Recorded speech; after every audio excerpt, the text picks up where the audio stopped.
Good evening, Kabless. Before the day ends, let me ask you this. Did you know what is the greatest sin in the world? Is it lying, cheating, adultery, stealing, cursing? No, these are all sins, but not the worst one. When Adam committed the greatest sin in the world, and so have all his descendants, Adam failed to become all that his Creator, the God, intended him to be. A perfect relationship between God and humanity became imperfect. A life of discovery became a life of drudgery. Beauty was replaced with ashes. Serenity was washed away by sweat. Turns and weeds displaced flowers as sin placed its mark upon humanity. Why? Because Adam failed to become all that God intended him to be. The greatest waste of energy in our world is not the electricity or fuel. The greatest energy shortage today is the unused potential within the lives of people. How about you?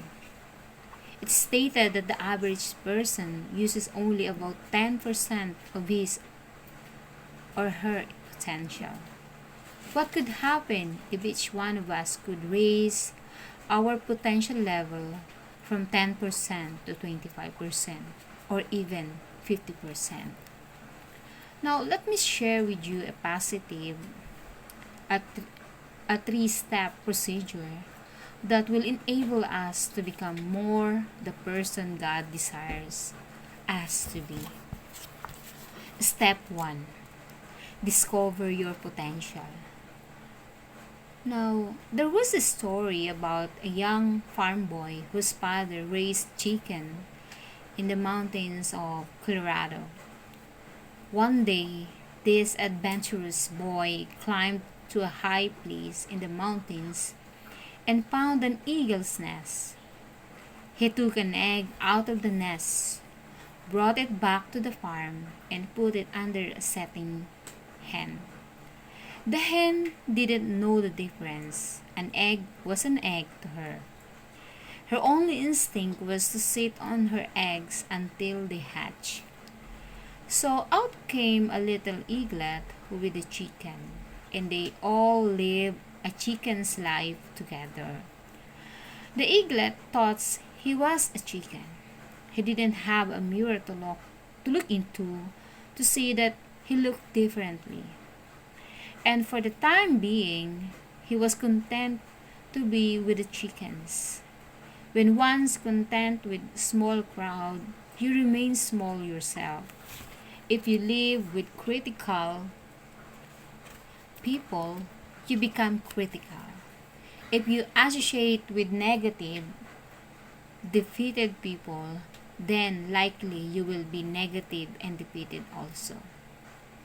You're living with the chickens.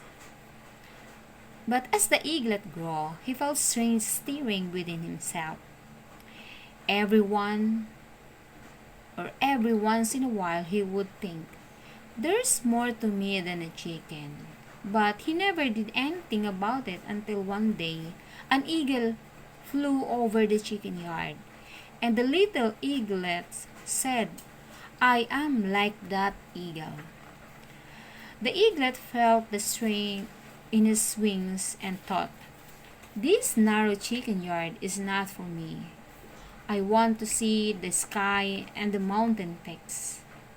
He had never flown, but the power and the instinct were there within him, and he soared to the top of a high hill and then on into the blue, where he landed on a high mountain crag. He had discovered that he could fly. One of the greatest days of your life will be the day when you discover your potential. You and your talents are not an accident, a number in a lineup. You're not a number in a lineup. You're not a static lost in the shuffle of mass humanity. You are special in God's eyes. You have the distinct gifts and talents. You have shoes to fill that no one else can wear. Inside you is enormous potential just waiting to be developed and put to use. Step 2. Dedicate your potential. Give it to God, all you are and all you have. It makes good common sense. Since God created you for a purpose, it's only with God that you can become what He intends. The Apostle Paul recognized this when he said in Philippians chapter 4:13, I can do everything through Him who gives me strength. Step 3. Develop your potential. God's gift to you is your potential. What you do with it is your gift to God. God is concerned not only about what you are, but also about what you can become. In order to develop your potential to its fullest capacity, it will be necessary to implement the following items in your daily life. Number 1, develop a positive self-image. It's no accident that as your self-image changes, your performance changes. Your actions are a direct result of how you see yourself. Those who think little of themselves produce little. A person who pictures himself or herself as a failure will be a failure. If you believe that you have a little to offer to the world, you'll sit and contribute nothing. But when you begin to feel good about yourself, you'll begin to feel good towards others. As you feel worthwhile, you'll become worthwhile. The better your self-image becomes, the greater the development of your potential. Number 2, realize that you are responsible for developing your potential. It is important to realize that God judges you not nearly as much on what you are as on what you can become.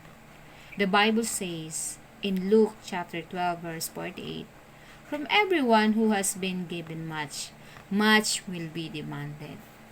Number 3, realize that God is more interested in having you develop your potential than He is concerned about the mistake you make.